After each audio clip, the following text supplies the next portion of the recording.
ಮಳೆಗಾಲ ಅಥವಾ ಚಳಿಗಾಲ ಶುರುವಾಯಿತು ಅಂದರೆ ಬೆಳಗ್ಗೆ ಎದ್ದು ಕೂಡಲೇ ನಮಗೆ ಬೇಕಾಗಿರೋದು 1 ಕಪ್ ಅಷ್ಟು ಬಿಸಿನೀರು, ಆನಂತರ ಸ್ವಲ್ಪ ಹೊತ್ತಾದಮೇಲೆ 1 ಕಪ್ ಅಷ್ಟು ಬಿಸಿ ಕಾಫಿ. ಸೊ ಕಾಫಿ ಫಿಲ್ಟರ್ ಬಗ್ಗೆ ಸುಮಾರು ಜನ ಕೇಳ್ತಾಯಿದ್ರು, ಇದು ಹೇಗಿದೆ ತೋರಿಸಿ, ಹೆಂಗೆ ಯೂಸ್ ಮಾಡ್ತೀರಾ ಅಂತ. ಇದು ನಾನು ರೀಸೆಂಟಾಗಿ ಪರ್ಚೇಸ್ ಮಾಡಿದ್ದೆ. ನೋಡಿ, ಈ ರೀತಿ ಇದೆ, ಜಗ್ ರೀತಿನಲ್ಲಿ ಇರುತ್ತೆ. ಅದ್ರ ಒಳಗಡೆ ಒಂದು ಫಿಲ್ಟರ್ ಮಾಡಲಿಕ್ಕೆ ಅಂತ ಕಪ್ ಕೊಟ್ಟಿರ್ತಾರೆ. ಅದರೊಳಗಡೆ ನಾವು ಕಾಫಿ ಪೌಡ್ರ್ ಹಾಕಿ ಫಿಲ್ಟರ್ ಮಾಡ್ಕೋಬೋದು. ಸೊ ಕ್ಯೂಟಾಗಿತ್ತು, ನಂಗೆ ತುಂಬ ಇಷ್ಟ ಆಯಿತು. ಮುಂಚೆ ಎಲ್ಲ ಡಬಲ್ ಬಾಕ್ಸ್ ಥರದ್ದು ಬರ್ತಿತ್ತಲ್ಲ, ಆ ಥರದಿತ್ತು. ತುಂಬ ವರ್ಷ ಅದನ್ನು ಯೂಸ್ ಮಾಡಿದ್ಮೇಲೆ ಅದರದ್ದು ಫಿಲ್ಟರ್ ಸರಿಯಾಗಿ ವರ್ಕ್ ಆಗ್ತಿರಲಿಲ್ಲ. ಹಾಗಾಗಿ ಅದನ್ನು ತೆಗೆದು ಮತ್ತೆ ನಾನು ಹೊಸದಾಗಿ ಇದನ್ನು ತೊಗೊಂಬಂದಿದ್ದೆ. ಸೊ ತುಂಬ ಚೆನ್ನಾಗಿ ಫಿಲ್ಟರ್ ಆಗುತ್ತೆ. ನಾನೀಗ ಸುಮಾರು ಒಂದು 4 ಕಪ್ಪಿಗೆ ಆಗೋಷ್ಟು ಕಾಫಿಗೆ ಇಲ್ಲಿ ಫಿಲ್ಟರ್ ಮಾಡೋಕ್ಕೆ ಇಟ್ಟಿದ್ದೀನಿ. ಒಂದು 2 ರಿಂದ 2.5 ಸ್ಪೂನಷ್ಟು ಫ್ರೆಶ್ ಆಗಿರೋವಂಥ ಪೌಡರ್ ಹಾಕೋಬೇಕು. ಇದಕ್ಕೆ ಹುರಿದು ಪೌಡ್ರ್ ಮಾಡಿರೋವಂಥದ್ದನ್ನು, ಕಾಫಿ ಪೌಡರ್ ತೊಗೊಂಬಂದಿರ್ತೀವಲ್ಲ ಅದನ್ನು ಹಾಕಿ ಬಿಸಿ ನೀರು ಹಾಕಿ ಮುಚ್ಚಿಟ್ಬಿಡ್ಬೇಕು. ಹಾಲು ಕಾಯಿಸೋಷ್ಟು ಟೈಮಲ್ಲಿ ನಮಗೆ ಡಿಕಾಕ್ಷನ್ ರೆಡಿ ಆಗಿರುತ್ತೆ. ನೋಡಿ, ಬಿಸಿ ನೀರು ಹಾಕಿ ಇಟ್ಟಿದ್ದೆ. ಡಿಕಾಕ್ಷನ್ ಎಲ್ಲ ಕೆಳಗಡೆ ಜಗ್ಗಲ್ಲಿ ಕಲೆಕ್ಟ್ ಆಗಿದೆ, ಮೇಲ್ಗಡೆ ರೆಸಿಡ್ಯೂ ಮಾತ್ರ ಉಳ್ಕೊಂಡಿರುತ್ತೆ. ನಮಗೆ ಎಷ್ಟೇ ಕಾಫಿಗೆ ಬೇಕೋ ಅಷ್ಟು ಡಿಕಾಕ್ಷನ್ನ ಬೆರೆಸ್ಕೊಂಡು ನಂತರ ನಾವು ಮತ್ತೆ ಅದನ್ನೆಲ್ಲ ಯೂಸ್ ಮಾಡ್ಕೋಬೋದು. ನಾನು ಇನ್ನೊಂದು ಸತಿ ಅದಕ್ಕೆ ಬಿಸಿನೀರು ಹಾಕಿ ಇನ್ನೂ ಒಂದು ಸತಿ ಅದರಿಂದ ಫಿಲ್ಟರ್ ತೆಗಿತೀನಿ.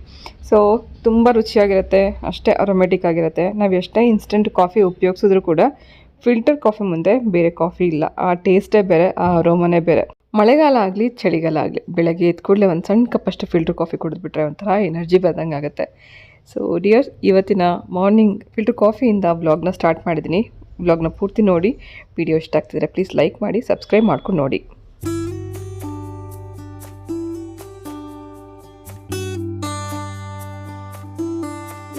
ನಮ್ಮನೆಯ ಪುಟ್ಟ ಬೇಬಿ ಇದು.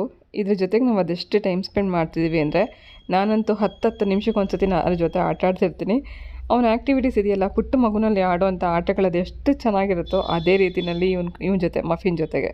ಹಾಗೆ ಪುಸ್ ಬಗ್ಗೆ ಹೇಳಬೇಕು ಅಂದರೆ, ಪುಸ್ ಒಂಥರ ಗೆಸ್ಟ್ ಅಪಿಯರೆನ್ಸ್ ಥರ. ವಾರದಲ್ಲಿ 2 ದಿನ ಬರ್ತಾನೆ, ಒಂದು ಸ್ವಲ್ಪ ತಿರ್ತಾನೆ, ಇದನ್ನು ನೋಡ್ತಾನೆ, ಆಮೇಲೆ ಒಂಥರ ಕೋಪ ಮಾಡ್ಕೊಂಡು ಮುಖ ಅದು ಏನೋ ಅವನಿಗೆ ಬೇಜಾರು. ಬೇರೆ ಬೆಕ್ಕನ್ನು ಕರ್ಕೊಂಬಂದ್ಬಿಟ್ಟಿದ್ದೀವಿ ಅಂತ ಏನೋ ಗೊತ್ತಿಲ್ಲ. ಸ್ವಲ್ಪ ಹೊತ್ತು ಇರ್ತಾನೆ, ಆಮೇಲೆ ಹೊರಟೋಗ್ತಾನೆ. ವಾರದಲ್ಲಿ 2 ದಿನ ಹೀಗೆ ಬಂದು ಹೋಗಿ ಮಾಡ್ತಿರ್ತಾನೆ ಅಷ್ಟೇ ಬಿಟ್ಟರೆ.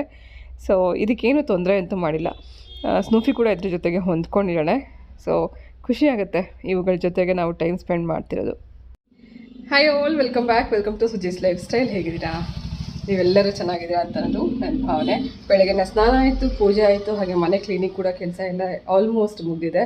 ಹಾಗೆ ಇವತ್ತು ಬ್ರೇಕ್ಫಾಸ್ಟಲ್ಲಿ ಭಾತ್ ಮಾಡಿದ್ದೀನಿ. ಭಾತ್ ಅಂದರೆ ನಾವು ಚಿಕ್ಕವರಿರುವಾಗ ನಮ್ಮಮ್ಮ ಮಾಡ್ತಾಯಿದ್ರು, ಮಸಾಲೆ ಎಲ್ಲ ರುಬ್ಬಿ ಮಾಡ್ತಾಯಿದ್ರು, ಆ ಥರದ್ದು ಮಾಡಿದ್ದೀನಿ.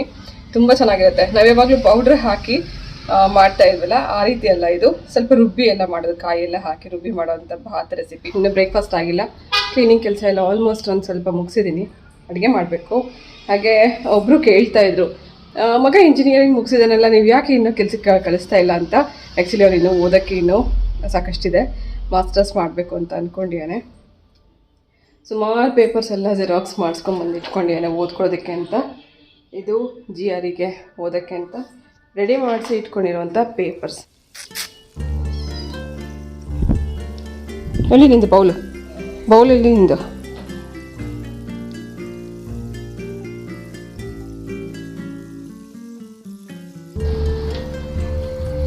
ರೀ ತಿಂಡಿ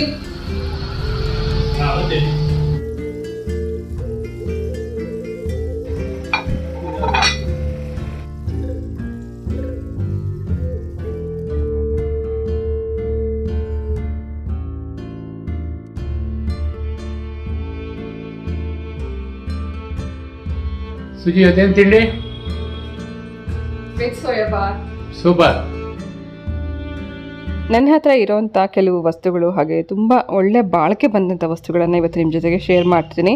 ಲೇಡೀಸ್ಗೆ ತುಂಬ ಇಷ್ಟ ಆಗುತ್ತೆ ಈ ಥರದ್ದೆಲ್ಲ. ಸೊ ಇದು ಜ್ಯುವೆಲ್ರಿ ಬಾಕ್ಸ್. ಎಸ್ಪೆಷಲಿ ಇದನ್ನು ಬ್ಯಾಂಗಲ್ಸ್ನ ಹಾಕಿಡೋಕ್ಕೆ ಅಂತಲೇ ತರಿಸಿರೋವಂಥ ಬಾಕ್ಸ್ ಇದು. ನಾನು ಇದನ್ನು ತರಿಸಿ ಸುಮಾರು 1.5 ವರ್ಷದ ಮೇಲೆ ಆಯಿತು. ಆವಾಗ ಪ್ರೀನ್ಗೆ ಜ್ಯುವೆಲ್ರಿ ಆರ್ಗನೈಸರ್ಸ್ನ ತರಿಸಿದಾಗ ಆ ಟೈಮಲ್ಲೇ ನಾನು ಅದ್ರ ಜೊತೆಗೆ ಒಂದು ಬ್ಯಾಂಗಲ್ ಬಾಕ್ಸ್ನ ತರಿಸಿದ್ದೆ.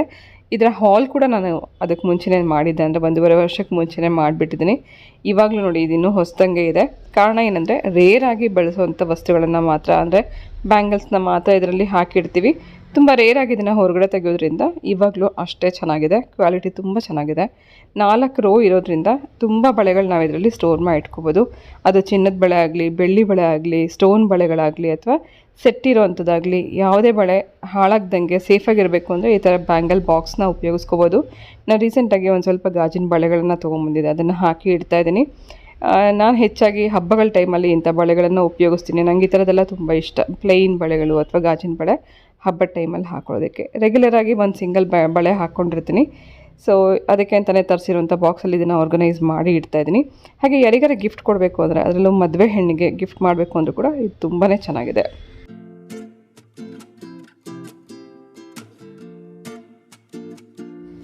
ಈ ಬ್ಯಾಗ್ನ ನಾನು ಎಷ್ಟು ಸರ್ತಿ ತೊಗೊಂಡು ಹೋಗಿರೋದನ್ನ ನೀವೆಲ್ಲ ನೋಡೇ ಇದ್ದೀರಾ. ತುಂಬ ಜನ ಇದನ್ನು ಕೇಳಿದರೆ ಕೂಡ ಲಿಂಕ್ ಕೊಡಿ ಅಂತ.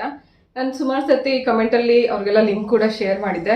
ತುಂಬ ಚೆನ್ನಾಗಿದೆ ಕ್ವಾಲಿಟಿ ಹೇಳಬೇಕು ಅಂದರೆ. ಈಗಾಗಲೇ ನಾನು 2 ವರ್ಷದಿಂದ ಯೂಸ್ ಮಾಡ್ತಿದ್ದೀನಿ. ಪ್ರಿಯಾ ಕೂಡ ಕಾಲೇಜಿಗೆ ತೊಗೊಂಡು ಹೋಗ್ತಿದ್ಲು. ಆಮೇಲೆ ಯುರೋಪ್ಗೂ ತೊಗೊಂಡು ಹೋಗಬೇಕು ಅಂತ ಅಂದ್ಕೊಂಡ್ಲು. ಅದರ ಲಗೇಜ್ ತುಂಬ ಜಾಸ್ತಿ ಇದರಿಂದ ಅವಳು ತೊಗೊಂಡು ಹೋಗೋಕ್ಕಾಗಲಿಲ್ಲ. ಆ್ಯಕ್ಚುಲಿ ಇದು ಆಫೀಸ್ಗೆ ಹೋಗೋರಿಗೆ, ಕಾಲೇಜ್ಗೆ ಹೋಗೋರಿಗೆ ಮತ್ತು ತಾಯಂದ್ರಿಗೆ ಎಷ್ಟು ಕನ್ವೀನಿಯೆಂಟ್ ಆಗಿದೆ ಅಂದರೆ, ಮಕ್ಕಳದ್ದು ಎಷ್ಟೊಂದು ವಸ್ತುಗಳನ್ನ ಕ್ಯಾರಿ ಮಾಡೋಕ್ಕೆ ತುಂಬ ಚೆನ್ನಾಗಿರುತ್ತೆ. ಈ ಬ್ಯಾಗ್ ನಾನು ತೊಗೊಂಡು ಈಗಾಗಲೇ ತುಂಬ ದಿನ ಆಯಿತು. ನಂಗೆ ತುಂಬ ಸ್ಯಾಟಿಸ್ಫ್ಯಾಕ್ಷನ್ ಇದೆ ಈ ಬ್ಯಾಗ್ ನಾನು ತೊಗೊಂಡಿರೋದಕ್ಕೆ. ಇದೇ ಥರದ್ದು ಮತ್ತೊಂದು ಬ್ಯಾಗ್ ತರಿಸಿದ್ದೀನಿ. ಯಾಕಂದರೆ ಈಗ ಪ್ರಿಯಾ ಬರ್ತೀಳೆ, ಯಾವಾಗ ಬರ್ತೀಳೆ ಗೊತ್ತಿಲ್ಲ, ಅವಳಿಗೊಂದು ಸರ್ಪ್ರೈಸಿಂಗ್ ಆಗಿ ಇದನ್ನು ಗಿಫ್ಟ್ ಆಗಿ ಕೊಡಬೇಕು ಅಂತ ಅಂದ್ಕೊಂಡಿದ್ದೀನಿ. ವಿಡಿಯೋ ನೋಡಿರ್ತಾಳೆ, ಆದರೂ ಕೂಡ ಪರವಾಗಿಲ್ಲ. ನನಗೆ ಈ ಥರದ್ದು ಬ್ಯಾಗ್ ಅವಳಿಗೆ ತುಂಬ ಇಷ್ಟ ಆಯಿತು. ಒಂದು ಬ್ಯಾಗ್ ನಮ್ಮ ಹತ್ರ ಇತ್ತು, ಆದರೆ ಅವಳಿಗೂ ಒಂದು ಇರಲಿ ಅಂತನಕ್ಕೋಸ್ಕರ ನಾನು ಇದೇ ಥರದ್ದು ಇನ್ನೊಂದು ತರಿಸಿದ್ದೀನಿ. ಪ್ರಿಯಾ ಯಾವಾಗ ಬರ್ತಾಳೆ ಗೊತ್ತಿಲ್ಲ, ಪ್ರಿಯಾ ನೋಡಿರ್ತಾಳೆ ವಿಡಿಯೋ, ಆದರೂ ಕೂಡ ಪ್ರಿಯಂಗೆ ಅಂತಲೇ ಈ ಗಿಫ್ಟ್ ನಾನು ಕೊಡೋಣ ಅಂತ ತರಿಸಿದ್ದೀನಿ. ಆಫೀಸ್ಗೆ ಲಂಚ್ ಬಾಕ್ಸ್, ಬಾಟಲ್ ಮತ್ತು ಎಷ್ಟೊಂದು ವಸ್ತುಗಳನ್ನೆಲ್ಲ ಕ್ಯಾರಿ ಮಾಡೋವಂಥದ್ದು ಇದ್ದೇ ಇರುತ್ತೆ. ಅಂಥದಕ್ಕೆ ಕನ್ವೀನಿಯೆಂಟ್ ಆಗಿದೆ, ತುಂಬ ಚೆನ್ನಾಗಿದೆ. ಈಗ ಕಲರ್ದು ನಾವು ನೋಡಿ ಬೋರ್ ಆಗಿಬಿಟ್ಟಿರುತ್ತೆ. ಇದರಲ್ಲಿ ಎಷ್ಟೊಂದು ವೆರೈಟಿ ಇದೆ, ಬಟ್ ಬ್ಲ್ಯಾಕ್ ತುಂಬ ಇಷ್ಟ ಆಯಿತು ನನಗೆ. ಸೇಮ್ ಮೆಟೀರಿಯಲ್ ಇದರಲ್ಲಿ ಏನಿದೆಯೋ ಫಸ್ಟ್ ಬ್ಯಾಗ್ ನಾನು ಏನು ತೋರಿಸಿದ್ನೋ ಅದೇ ಥರ ಮೆಟೀರಿಯಲ್, ಬಟ್ ಕಲರ್ ಮಾತ್ರ ಚೇಂಜ್ ಅಷ್ಟೇ. ನನಗೆ ತುಂಬ ಇಷ್ಟ ಆಯಿತು ನೋಡಿದ ಕೂಡಲೇ. ಸೊ ಪ್ರಿಯಂಗೆ ಇದು ಯೂಸ್ ಆಗುತ್ತೆ ಅಂತ ಅದಕ್ಕೋಸ್ಕರ ನಾನು ಇದನ್ನು ತೊಗೊಂಡಿದ್ದೀನಿ. ಆಫೀಸಿಗೆ ಲಂಚ್ ಬಾಕ್ಸ್, ಬಾಟಲ್, ಹಾಗೆ ಸಾಕಷ್ಟು ವಸ್ತುಗಳೆಲ್ಲ ಇರುತ್ತೆ. ಅದನ್ನೆಲ್ಲ ಕ್ಯಾರಿ ಮಾಡೋದಕ್ಕೆ ತುಂಬ ಚೆನ್ನಾಗಿದೆ. ಈವನ್ ಲ್ಯಾಪ್ಟಾಪ್ ಆಗಲಿ ಅಥವಾ ಟ್ಯಾಬ್ಲೆಟ್ ಆಗಲಿ ಇಟ್ಕೊಂಡು ಹೋಗೋಕ್ಕೂ ಕೂಡ ತುಂಬ ಚೆನ್ನಾಗಿದೆ. ಮುಂದೆ ಒಂದು ಜಿಪ್ ಇದೆ. ನಾವು ಒಂದೊಂದು ಜೊತೆ ಬಟ್ಟೆ ಕೂಡ ನಾವು ಕ್ಯಾರಿ ಮಾಡ್ಬೋದು. ನಾನೆಲ್ಲರೂ ಒಂದಿನ ಎಲ್ಲರೂ ಉಳ್ಕೊಳಕ್ಕೆ ಹೋದರೆ ಒಂದು ಜೊತೆ ಬಟ್ಟೆ ಇಟ್ಕೊಂಡು ಅದರಲ್ಲಿ ಎಷ್ಟು ಪೇಪರ್ಸ್ ಇದೆ ನೋಡಿ, ಬಟ್ಟೆ ಕೂಡ ಕ್ಯಾರಿ ಮಾಡ್ಬೋದು, ಅಷ್ಟು ದೊಡ್ಡದಾಗಿದೆ. ಕ್ವಾಲಿಟಿ ವೈಸ್ ಅಂತೂ 101% ನಾನು ಹೇಳ್ತೀನಿ, ತುಂಬ ಚೆನ್ನಾಗಿದೆ ಅಂತ. 2 ವರ್ಷದಿಂದ ಯೂಸ್ ಮಾಡಿದ್ರು ಒಂದ್ಸತಿನೂ ನಾನು ವಾಶ್ ಕೂಡ ಮಾಡಿಲ್ಲ. ಇದು ಅಷ್ಟು ಚೆನ್ನಾಗಿದೆ. ಇದು ಡ್ಯೂರಬಲ್, ವಾಷಬಲ್. 2 ವರ್ಷದಿಂದ ನಾನು ಯೂಸ್ ಮಾಡಿದ್ಮೇಲೆ ನಂಗೆ ತುಂಬ ಇಷ್ಟ ಆದಮೇಲೆ ನಾನು ಇವಾಗ ಇದು ತರಿಸಿರೋದು. ಕ್ವಾಲಿಟಿ 2 ಸೇಮ್, ಕಲರ್ ಮಾತ್ರ ಚೇಂಜ್. ಆನಂತರ ನಾನು ಟಾಪ್ ತರಿಸಿದ್ದೀನಿ. ಇದಕ್ಕೆ ಮುಂಚೆ ಕೂಡ ಸಾಕಷ್ಟು ಟಾಪ್ಸ್ ತರಿಸಿದ್ದೆ. ಕಾಟನ್ ಮೆಟೀರಿಯಲ್ ಥರ ಏನಾಗುತ್ತೆ ಅಂದರೆ, ಕಾಟನ್ ಮೆಟೀರಿಯಲ್ ಕೆಲವು ಸತಿ ಏನಾಗುತ್ತೆ ಅಂದರೆ, 1-2 ಸತಿ ನೀರಲ್ಲಿ ಯೂಸ್ ಮಾಡ್ತಾ ಇದ್ದಂಗೆ ಅದು ಫೇಡ್ ಆಗುತ್ತೆ ಅಥವಾ ಶ್ರಿಂಕ್ ಆಗುತ್ತೆ. ಇದು ಮೆಟೀರಿಯಲ್, ಇದು ಫೇಡ್ ಕೂಡ ಆಗಲ್ಲ, ಶ್ರಿಂಕು ಆಗಲ್ಲ. ನಾನು ಇವಾಗ ಹಾಕ್ಕೊಂಡಿದ್ದೀನಿ ನೋಡಿ, 1 ಪೀಸ್, ಸಿಂಗಲ್ ಪೀಸ್ ಅಥವಾ ಗೌನ್ ಥರ, ಅದೇ ಥರ ಸೇಮ್ ಇದು. ಇದಕ್ಕೆ ಕಾಲರ್ ಇದೆ. ನಾನು ನಿಮಗೆ ಸೈಡಲ್ಲಿ ಪಿಕ್ಚರ್ ಹಾಕ್ತೀನಿ, ನಿಮಗೆ ಹೆಂಗೆ ಕಾಣಿಸುತ್ತೆ ಅಂತ ಗೊತ್ತಾಗುತ್ತೆ. ಮೇಲ್ಗಡೆ ಕಾಲರ್ ಇದೆ. ಸ್ಲೀವ್ಸ್ ಇದು ತುಂಬ ಚಿಕ್ಕದು. ನನಗಿದೊಂದು ಏನೋ ಅಷ್ಟು ಸ್ಯಾಟಿಸ್ಫ್ಯಾಕ್ಷನ್ ಇಲ್ಲ. ಇದು ಅಥವಾ ಚಿಕ್ಕ ಸ್ಲೀವ್ ನನಗೆ ಇಷ್ಟನೇ ಆಗಲ್ಲ. ಈ ಥರ 3/4 ಸ್ಲೀವ್ ಇರಬೇಕು, ನನಗೆ ತುಂಬ ಇಷ್ಟ. ಬಟ್ ನೋಡೋಣ ಹೆಂಗಿರುತ್ತೆ ಅಂತ. ಇದಕ್ಕೂ ಕೂಡ ಈ ರೀತಿ ಟೈ ಮಾಡಲಿಕ್ಕೆ ಸೈಡಲ್ಲಿ ಕೊಟ್ಟಿದ್ದಾರೆ. ಇದಕ್ಕೂ ನಾನು ಇಲ್ಲಿ ಟೈ ಮಾಡಿದ್ದೀನಿ ನೋಡಿ, ಹೀಗಿದೆ ಸೈಡಲ್ಲಿ.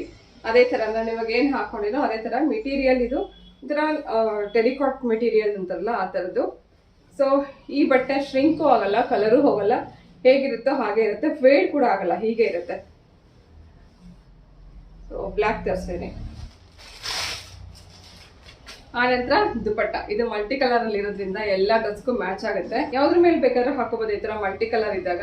ಇದನ್ನ ರಾಜಸ್ಥಾನಿ ಟ್ರೆಡಿಷನಲ್ ಸಿಲ್ಕ್ ದುಪಟ್ಟ ಅಂತ ಕರೀತಾರೆ. ಸುಮಾರು 2.25 ಮೀಟರ್ ಮೇಲೆ ಇದೆ, ದೊಡ್ಡದಾಗಿದೆ, ತುಂಬ ಚೆನ್ನಾಗಿದೆ. ಇವತ್ತು ನಾನು ತೋರಿಸಿದಂಥ ಈ ಎಲ್ಲ ಪ್ರಾಡಕ್ಟ್ ನಾನು ಅಮೆಝಾನಿಂದ ತರಿಸಿದ್ದು. ಅಮೆಝಾನ್ ಲಿಂಕ್ ಡಿಸ್ಕ್ರಿಪ್ಷನ್ ಬಾಕ್ಸಲ್ಲಿ ಇರುತ್ತೆ, ಚೆಕ್ ಮಾಡಿ. ಇದೊಂದು ಹೆಲ್ದಿ ಲಂಚ್ ರೆಸಿಪಿ ನೋಡ್ಕೊಂಬರೋಣ. ಮೊದಲೇ ನಾನು ಇದಕ್ಕೆಲ್ಲ ಪ್ರಿಪ್ರೇಷನ್ ಮಾಡಿ ಇಟ್ಟಿದ್ದೆ. ಸ್ವಲ್ಪ ಹೊತ್ತಿಗೆ ಮುಂಚೆನೇ ಹೆಸರುಬೇಳೆ ನೆನೆಸಿಟ್ಟಿದ್ದೀನಿ, ಹಾಗಲಕಾಯಿ ಕಟ್ ಮಾಡಿ ಇಟ್ಕೊಂಡಿದ್ದೀನಿ, ಹಾಗೆ ಹುಣಸೆ ರಸ, ಒಗ್ಗರಣೆಗೋಸ್ಕರ ಈರುಳ್ಳಿ, ಟೊಮೆಟೊ, ಹಾಗೆ ಸ್ವಲ್ಪ ತರಕಾರಿಗಳು ಏನೇನಿತ್ತು ಅದನ್ನೆಲ್ಲ ಕಟ್ ಮಾಡಿ ಇಟ್ಕೊಂಡಿದ್ದೀನಿ. ಇದೊಂದು ಗ್ರೇವಿ ರೆಸಿಪಿಗೋಸ್ಕರ ಕುಕ್ಕರಲ್ಲಿ ಫಸ್ಟ್ ನೆನೆಸಿಟ್ಕೊಂಡಿರುವಂಥ ಹೆಸರುಬೇಳೆ, ಸಣ್ಣ ಕಪ್ಪಷ್ಟು ಹೆಸರುಬೇಳೆ ಹಾಕ್ಕೊಂಡ್ರೆ ಸಾಕು. ಹಾಗೆ ನನ್ನ ಹತ್ರ ಸ್ವಲ್ಪ ಸೋರೆಕಾಯಿ ಮತ್ತು ಸಣ್ಣದೊಂದು ಎಲೆಕೋಸಿತ್ತು, ಅದನ್ನು ಕಟ್ ಮಾಡಿ ಹಾಕಿದ್ದೀನಿ. ಇದ್ರ ಜೊತೆಗೆ ಸ್ವಲ್ಪ ಈರುಳ್ಳಿ, ಫ್ರೋಝನ್ ಬಟಾಣಿ, ಅರಿಶಿನ, ಉಪ್ಪು, ಸ್ವಲ್ಪ ಮುಳುಗೋಷ್ಟು ನೀರು ಹಾಕಿ 2 ವಿಸಿಲ್ ಕೂಗಿಸ್ಕೋಬೇಕು. ನನ್ನ ಹತ್ರ ಇರೋವಂಥ ತರಕಾರಿ ನಾನಿಲ್ಲಿ ಉಪಯೋಗಿಸ್ಕೊಂಡಿದ್ದೀನಿ. ಇದೇ ಸೇಮ್ ತರಕಾರಿ ಹಾಕಬೇಕು ಅಂತ ಏನಿಲ್ಲ, ಯಾವುದೇ ತರಕಾರಿ ಉಪಯೋಗಿಸ್ಕೋಬೋದು. ಹೆಸರುಬೇಳೆ ಒಂದು ಮೇಯ್ನಾಗಿ ಇದಕ್ಕೆ ಹಾಕ್ಕೊಳ್ಳೇಬೇಕು. ಗ್ರೇವಿ ಟೇಸ್ಟ್ ಮತ್ತು ಆ ಟೆಕ್ಸ್ಚರ್, ಆ ಗಟ್ಟಿ ಏನು ಬರುತ್ತಲ್ಲ ಅದು ಬರೋದೇ ಹೆಸರುಬೇಳೆಯಿಂದ.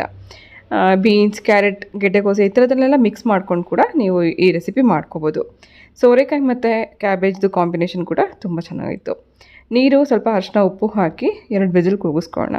ಹಾಗೆ ಇಲ್ಲಿ ಒಗ್ಗರಣೆಗೋಸ್ಕರ ಹಾಗಲಕಾಯಿ ಪಲ್ಯಕ್ಕೆ ಅಥವಾ ಹಾಗಲಕಾಯಿ ಗೊಜ್ಜಿಗೆ ಒಗ್ಗರಣೆಗೆ ಸ್ವಲ್ಪ ಎಣ್ಣೆ ಹಾಕಿ, ಸ್ವಲ್ಪ ಸಾಸಿವೆ, ಜೀರಿಗೆ ಹಾಕಿ, ಆನಂತರ ಒಂದು ಸಣ್ಣ ಕಟ್ ಮಾಡಿರೋಂಥ ಈರುಳ್ಳಿ, ಟೊಮೆಟೊ, ಕರಿಬೇವು ಹಾಕಿ ಫ್ರೈ ಮಾಡ್ಕೊಂಡಿದ್ದೀನಿ. ಇದು ಚಪಾತಿಗೆ ತುಂಬ ಚೆನ್ನಾಗಿರುತ್ತೆ. ಹಾಗಲಕಾಯಿಂದ ಮಾಡುವಂಥ ಎಲ್ಲ ರೆಸಿಪೀಸ್ ಸ್ವಲ್ಪ ಲೈಟಾಗಿ ಕಹಿ ಅಂತೂ ಇರುತ್ತೆ, ಆದರೆ ಆರೋಗ್ಯಕ್ಕೆ ತುಂಬಾ ಒಳ್ಳೆಯದು. ಈರುಳ್ಳಿ, ಟೊಮೆಟೊ ಸ್ವಲ್ಪ ಮೆತ್ತಗಾದ ನಂತರ ನಾವು ಕಟ್ ಮಾಡಿಟ್ಕೊಂಡಿರೋಂಥ ಹಾಗಲಕಾಯಿ, ಸ್ವಲ್ಪ ಉಪ್ಪು, ಅರಿಶಿನ ಹಾಕೋಣ. ಹಾಗಲಕಾಯಿ ಹುರಿಯುವಂಥ ಟೈಮಲ್ಲೇ ಇದಕ್ಕೆ ಉಪ್ಪು, ಅರಿಶಿನ ಹಾಕೊಳ್ಳೋದ್ರಿಂದ ಅರಿಶಿನದಿಂದ ಕೂಡ ನಮಗೆ ಕಹಿ ಸ್ವಲ್ಪ ಕಮ್ಮಿ ಆಗುತ್ತೆ. ಹಾಗೆ ಅದು ಸ್ವಲ್ಪ ಬೆಂದ ನಂತರ ನಾನು ಇದಕ್ಕೆ ಹುಣಸೆ ರಸ ಹಾಕಿದ್ದೀನಿ. ಹುಣಸೆ ರಸ ಸುಮಾರು ಒಂದು ನಿಂಬೆ ಹಣ್ಣಿನ ಗಾತ್ರದಷ್ಟು ಹುಣಸೆ ಹಣ್ಣನ್ನು ರಸ ತೆಗೆದಿಟ್ಕೊಂಡು ಹಾಕ್ಕೊಂಡು ನಂತರ ಸಾಂಬಾರು ಪುಡಿ ಇದಕ್ಕೆ ಹಾಕ್ಕೋಬೇಕು. ಸಾಂಬಾರು ಪುಡಿದು ಟೇಸ್ಟೇ ಇದಕ್ಕೆ ಚೆನ್ನಾಗಿ ಬರುತ್ತೆ. ಗೊಜ್ಜು ಏನು ಆದಮೇಲಕ್ಕೆ ಬೇಕಿದ್ರೆ ನಿಮಗೆ ಕಹಿ ಇಷ್ಟ ಆಗಲ್ಲ ಅಂದರೆ ಸ್ವಲ್ಪ ಬೆಲ್ಲ ಕೂಡ ನೀವು ಇದಕ್ಕೆ ಸೇರಿಸ್ಕೋಬೋದು. ಅದು ಗಟ್ಟಿ ಆಗೋವರೆಗೂ ಹಾಗೆ ಹಾಗಲಕಾಯಿ ಬೇಯೋವರೆಗೂ ಬೇಯಿಸ್ಕೊಂಡ್ರೆ ಹಾಗಲಕಾಯಿ ಗೊಜ್ಜು ರೆಡಿ ಆಯಿತು. ಎಸ್ಪೆಷಲಿ ಇದನ್ನು ಅಕ್ಕಿ ರೊಟ್ಟಿಗೆ, ಚಪಾತಿಗೆ ಇಂಥದಕ್ಕೆಲ್ಲ ನಾವು ತಿಂತೀವಿ. ತುಂಬ ಇಷ್ಟ ನಮ್ಮ ಮನೆಯಲ್ಲಿ. ಹಸ್ಬೆಂಡ್ಗೆ ಇದನ್ನು ಅನ್ನಕ್ಕೆ ಕಲಿಸ್ಕೊಂಡು ತಿನ್ನೋಕ್ಕೂ ಕೂಡ ತುಂಬ ಇಷ್ಟ ಆಗುತ್ತೆ. ಸೊ ಅವ್ರಿಗೆ ಅಂತಲೇ ಮಾಡಿರೋಂಥ ರೆಸಿಪಿ ಇದು. ಹೆಸರುಬೇಳೆ, ಕ್ಯಾಬೇಜ್ ಮತ್ತು ಸೋರೆಕಾಯಿ ಹಾಕಿರೋದು ಕೂಡ 2 ವಿಸಿಲ್ಗೆ ಚೆನ್ನಾಗಿ ಬೆಂದ್ಬಿಟ್ಟಿದೆ. ಇದು 3 ಕೂಡ ಏನು ಬೇಗ ಬೇಯೋವಂಥದ್ದೇ. ನಾನು ಹೆಸರುಬೇಳೆನ ನೆನೆಸಿರೋದ್ರಿಂದ ಕೂಡ ಬೇಗ ಬೇಯುತ್ತೆ. ಹಾಗೆ ಸೋರೆಕಾಯಿ ಮತ್ತು ಕ್ಯಾಬೇಜ್ ಕೂಡ ಬೇಗ ಬೇಯುತ್ತೆ. ಸಾಧ್ಯ ಆದಷ್ಟು ಒಂದೇ ಒಂದು ವಿಸಿಲ್ಗೆ ನೀವು ಕೂಗಿಸ್ಕೊಂಡು ತೆಕ್ಕೋಬೋದು. ಸೊ ಈ ಚಾಪರಲ್ಲಿ ನಾನು ಇದನ್ನು ಗ್ರೈಂಡ್ ಮಾಡ್ಕೊತಿದ್ದೀನಿ. ಸಾಧ್ಯ ಆದರೆ ನೀವು ಏನು ಮಿಕ್ಸಿ ಜಾರಲ್ಲಿ ರುಬ್ಕೋಬೇಕು. 2 ಮುಷ್ಟಿಯಷ್ಟು ಕಾಯಿ ತುರಿ, ಹಾಗೆ ಒಂದು ಅರ್ಧ ಸ್ಪೂನಷ್ಟು ಜೀರಿಗೆ, 5 ಹಸಿರು ಮೆಣಸಿನ್ಕಾಯಿ, ಒಂದು 5-6 ಎಸಳಷ್ಟು ಬೆಳ್ಳುಳ್ಳಿ, ಸ್ವಲ್ಪ ನೀರು ಹಾಕಿ ರುಬ್ಕೊಂಡಿದ್ದೀನಿ. ನಾನು ಇದರಲ್ಲಿ ರುಬ್ಕೋತಿರೋ ಕಾರಣ ಏನಂದರೆ 2 ಮಿಕ್ಸಿ ಜಾರ್ ಈಗ ನಂದು ಡಿಶ್ ವಾಷರಲ್ಲಿದೆ, ಹಾಗಾಗಿ ನಾನು ಇದರಲ್ಲಿ ಚಾಪರಲ್ಲೇ ಸ್ವಲ್ಪ ರಫಾಗಿ ಗ್ರೈಂಡ್ ಮಾಡ್ಕೊಂಡಿದ್ದೀನಿ. ಇದಾದ ನಂತರ ಇದು ಹಾಲಿಗೆ ಒಗ್ಗರಣೆ ಮಾಡ್ಕೊಂಡು ಒಂದು ಸ್ವಲ್ಪ ಎಣ್ಣೆ ಹಾಕಿ ಅದರಲ್ಲಿ ಸ್ವಲ್ಪ ಸಾಸಿವೆ, ಜೀರಿಗೆ, ಕರಿಬೇವು, ಒಣಮೆಣಸಿನ್ಕಾಯಿ ಹಾಕಿ ಫ್ರೈ ಮಾಡ್ಕೊಂಡ ನಂತರ ರುಬ್ಬಿಟ್ಕೊಂಡಿರೋದನ್ನು ಹಾಕೋಣ. ಇದನ್ನು ನೀವು ನುಣ್ಣಗೆ ರುಬ್ಬಿನೂ ಹಾಕ್ಕೋಬೋದು ಅಥವಾ ಸ್ವಲ್ಪ ರಫಾಗಿ ರುಬ್ಕೊಂಡು ಹಾಕ್ಕೊಂಡ್ರು ಕೂಡ ಅದು ಚೆನ್ನಾಗಿರುತ್ತೆ. ಸ್ವಲ್ಪ ಒಗ್ಗರಣೆನಲ್ಲೇ ಇದನ್ನೆಲ್ಲ ಬೇಯಿಸ್ಕೋಬೇಕು. ಅದು ಸ್ವಲ್ಪ ಬೇಯಿಸ್ಕೊಂಡ ನಂತರ ನಾವು ಬೇಯಿಸಿಟ್ಕೊಂಡಿರೋಂಥ ಬೇಳೆ ತರಕಾರಿ ಹಾಕ್ಕೊಂಡು ನೀರು ನಮ್ಗೆ ಎಷ್ಟು ಗಟ್ಟಿ ಬೇಕೋ ತೆಳ್ಳಗೆ ಬೇಕೋ ನೋಡಿಕೊಂಡು ಅಡ್ಜಸ್ಟ್ ಮಾಡಿಕೊಂಡು ಉಪ್ಪು, ಖಾರ ಟೇಸ್ಟ್ ಚೆಕ್ ಮಾಡಿ ಒಂದು 2 ನಿಮಿಷ ಕುದಿಸ್ಕೊಂಡ್ರೆ ಸಾಕು. ತುಂಬ ಹೊತ್ತು ಕುದಿಸುವಂಥ ಅವಶ್ಯಕತೆ ಇಲ್ಲ. ಇದು ಕೂಡ ಮೈಲ್ಡ್ ಆಗಿರುತ್ತೆ. ಅನ್ನ, ಚಪಾತಿ ಎರಡಕ್ಕೂ ಇದು ಬೆಸ್ಟ್ ಕಾಂಬಿನೇಷನ್.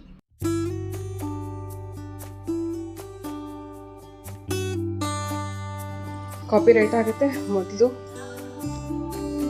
ಸ್ವಿಚ್ ಆಫ್ ಮಾಡಬೇಡ. ಪೂಜೆ ಆಯಿತು. ಇವತ್ತು ಪೂಜೆಗೆ ಎಲ್ಲ ತೆಗೆದಿಟ್ಟಿದ್ದೀನಿ. ಕಡ್ಡಿ ಮಾತ್ರ ಹಚ್ಚಿದ್ದೀನಿ. ಬಾಳೆಹಣ್ಣಿಟ್ಟು ದೇವರಿಗೆ ಕಡ್ಡಿ ಹಚ್ಚಿಟ್ಟು ಸೊ ಪೂಜೆ ಸಾಮಗ್ರಿ ಎಲ್ಲ ವಾಶ್ಗೆ ಹಾಕಿದ್ದೀನಿ. ಇವತ್ತು ವಾಶ್ ಮಾಡಬೇಕು. ನಾಳೆ ಶುಕ್ರವಾರಕ್ಕೆ ಆಂಟಿ ಬಂದಿದ್ದಾರೆ ಕೆಳಗಡೆ. ಅವ್ರಿಗೆ ಹೋಗಿ ಇವತ್ತಿನ ಪ್ರೊಡಕ್ಷನ್ಗೆ ಏನೇನು ಬೇಕು ಅದೆಲ್ಲ ತೆಕ್ಕೊಡ್ಬೇಕು. ಹಾಗೆ ಇವತ್ತು ಪುಳಿಯೋಗರೆ ಪೌಡ್ರ್ ಮತ್ತೆ ಮಾಡ್ತಾಯಿದ್ದೀವಿ. ರೀಸೆಂಟಾಗಿ ಒಂದು 4 kg ಪುಳಿಯೋಗರೆ ಪೌಡರ್ ಮಾಡಿದ್ದೆ, ಅದು ಖಾಲಿ ಆಯಿತು. ಮತ್ತು ನೆನ್ನೆ ಒಂದು 3 kg ಮಾಡಿದ್ದೀವಿ. ಸೊ ಅದ್ರದ್ದು ಒಗ್ಗರಣೆ ಎಲ್ಲ ಇನ್ನು ಇವತ್ತು ಹಾಕಬೇಕು. ನೆನ್ನೆ ಹುರಿದು ಪೌಡ್ರ್ ಮಾಡಿ ಇಟ್ಟಿದ್ದೀನಿ. ಇವತ್ತು ಒಗ್ಗರಣೆ ಹಾಕಿ ಪ್ಯಾಕಿಂಗ್ ಮಾಡಬೇಕು. ಕೆಳಗಡೆ ಕೆಲಸ ಅಂತೂ ಇದ್ದೇ ಇರುತ್ತೆ, ಬಿಸ್ನೆಸ್ ಕೆಲಸ ಅಂತೂ ಡೈಲಿ ಇದ್ದೇ ಇರುತ್ತೆ. ಅದ್ರ ಜೊತೆಗೆ ಮನೆ ಕೆಲಸ, ಅಡುಗೆ, ತಿಂಡಿ ಬಂದಾಗಿರುತ್ತೆ. ಮಧ್ಯಾಹ್ನಕ್ಕೆ ಅಡುಗೆಗೆ ನಾನು ಸಾಂಬಾರು ರೆಡಿ ಮಾಡಿಬಿಟ್ಟಿರ್ತೀನಿ. ಮಧ್ಯಾಹ್ನ ಬಂದು ಅನ್ನ ಅಥವಾ ಮುದ್ದೆ ಮಾಡ್ತೀನಿ.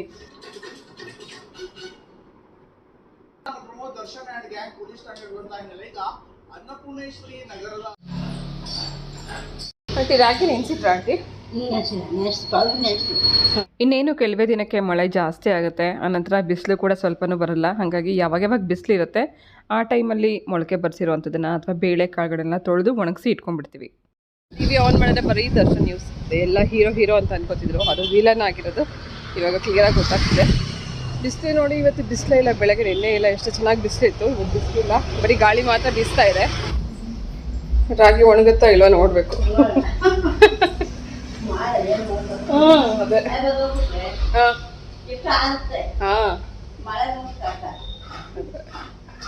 ಮೋಡ ಇದು ಸುಮಾರು ಒಂದು 3 kg ಪುಳಿಯೋಗರೆ ಪುಡಿ ನೆನೆ ಹುರಿದು ಪೌಡರ್ ಮಾಡಿಸಿರೋದು. ಇವಾಗ ಇದಕ್ಕೆ ಒಗ್ಗರಣೆ ಹಾಕಬೇಕು. ಮೆಣಸಿನ್ಕಾಯಿ, ಧಾನ್ಯ ಮತ್ತು ಕಡಲೆಬೇಳೆ, ಉದ್ದಿನಬೇಳೆ, ಎಳ್ಳು ಇದೆಲ್ಲ ಹುರಿದಿರೋದು ತುಂಬ ಚೆನ್ನಾಗಿ ಘಮ್ಮಂತಿದೆ. ಇದಕ್ಕೆ ಇವಾಗ ಒಗ್ಗರಣೆ ಹಾಕಬೇಕು. ಹುಣಸೆಹಣ್ಣೆಲ್ಲ ನಾವೇ ಇಲ್ಲೇ ಮಿಕ್ಸಿ ಮಾಡಿ ಮಿಕ್ಸ್ ಮಾಡಬೇಕು.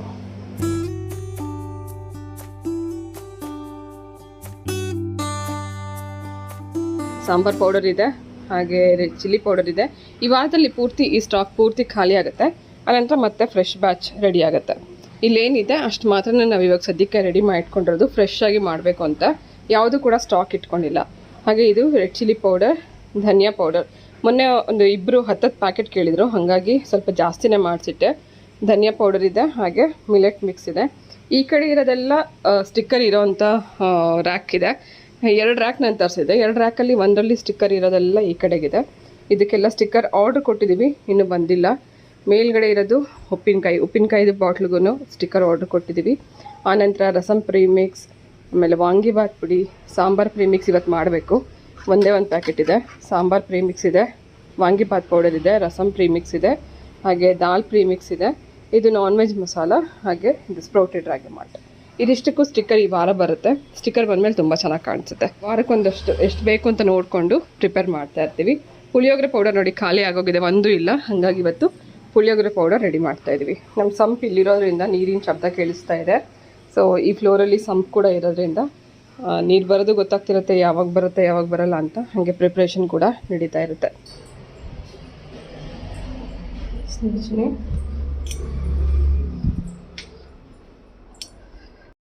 ಡಿಯರ್ಸ್, ಇದು ಇವತ್ತಿನ ವ್ಲಾಗ್ ಆಗಿತ್ತು. ಇವತ್ತಿನ ಈ ವ್ಲಾಗ್ ನಿಮ್ಮೆಲ್ಲರಿಗೂ ಇಷ್ಟ ಆಗಿದೆ ಅಂತ ಭಾವಿಸ್ತೀನಿ. ವಿಡಿಯೋ ಇಷ್ಟ ಆಗಿದ್ರೆ ಪ್ಲೀಸ್ ಒಂದು ಲೈಕ್ ಮಾಡಿ. ಹೊಸಬ್ರು ಯಾರು ನೋಡ್ತಿದ್ರೆ ಪ್ಲೀಸ್ ನನ್ನ ಚಾನಲ್ನ ಸಬ್ಸ್ಕ್ರೈಬ್ ಮಾಡ್ಕೊಂಡು ನೋಡಿ ಅಂತ ಹೇಳ್ತಾ ಇವತ್ತಿನ ಈ ವ್ಲಾಗ್ ಜೊತೆಗೆ ನಾನು ಹೊರಡ್ತಾ ಇದ್ದೀನಿ. ಮತ್ತೆ ಸಿಗ್ತೀನಿ ನಾಳೆ ಇನ್ನೊಂದು ಇಂಟ್ರೆಸ್ಟಿಂಗ್ ಆಗಿರೋಂಥ ವ್ಲಾಗ್ ಜೊತೆಗೆ. ಹೋಗಬಲ್ಲ.